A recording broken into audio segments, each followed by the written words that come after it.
हरे कृष्णा।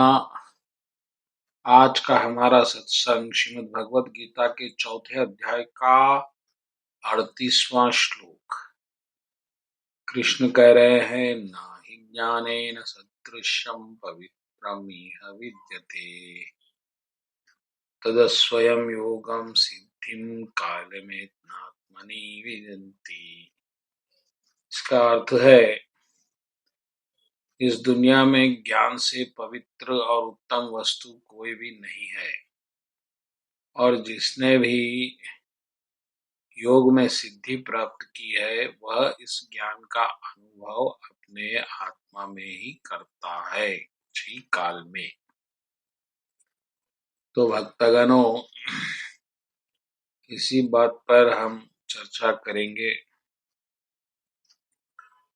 कि आखिर पवित्र वस्तु क्या है, सबसे पवित्र वस्तु क्या है, और उसका योग से और सिद्धि से क्या संबंध है, और काल से वह किस प्रकार प्रकट हो। तो भक्तगणों, हमारे जीवन में कई पवित्र वस्तुएं हैं, जिसमें मुख्यतः जल, वायु और यज्ञ और तप ये सब हमको पवित्र कर देते हैं। जैसा अगर आपको कहीं कीचड़ लग गया है तो फिर आप अगर जल का उपयोग करेंगे तो आप तुरंत पवित्र हो जाएंगे।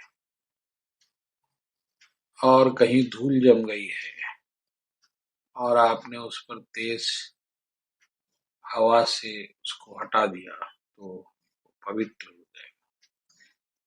ये आप योगा कर रहे हैं तो योग से वायु को अंदर बाहर करने से का मन पवित्र हो जाएगा। तप जब आप करेंगे, तपस्या, अपने इंद्रियों को रोककर एकाग्र होकर किसी पर ध्यान करें तो आपका शरीर पवित्र हो जाए। इसी तरह से नाना प्रकार के पवित्र करने वाली वस्तुएं हमारे जग में है।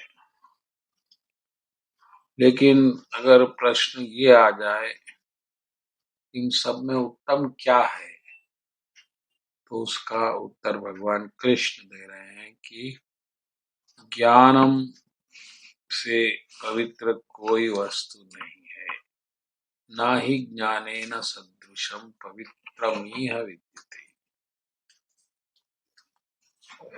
ज्ञान से बढ़कर कोई पवित्र वस्तु नहीं है। अगर आप तुलना करें, जल पवित्र है या ज्ञान, या तप पवित्र है या ज्ञान, ना ही ज्ञानेन सदृशं पवित्रम विद्यमहे। इसके समान कोई वस्तु पवित्र नहीं है कृष्ण भगवान की दृष्टि। अब प्रश्न ये भी आता है कि फिर ज्ञान पवित्र क्यों है? क्योंकि ज्ञान उसी क्षण, ज्ञान की शक्ति कर्म के फल को भस्म कर सकती है। ज्ञान की शक्ति आपको इसी क्षण आत्मा में स्थापित कर सकती है। ज्ञान की शक्ति आपको इसी वक्त मुक्त कर सकती है। ये ज्ञान का पावर है और कोई पावर नहीं है। अगर आपको ज्ञान हो गया कि आप आत्मा है तो आप शरीर से मुक्त हो गए। अगर आपको पता चल गया कि आप कर्ता नहीं है तो आप कर्म से मुक्त हो गए। आपको पता चल गया आप ईश्वर के अंश है तो आप भक्त हो गए।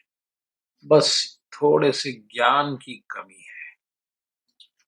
इसीलिए कृष्ण भगवान कहे, न्याहि ज्ञानेन सदृशम पवित्रमिह विद्यते। इससे पवित्र कोई वस्तु नहीं हो सकती। और ये ज्ञान आपको अगर मिल जाए तो आप प्रभु को भी प्राप्त कर सकते हैं मात्र ज्ञान से।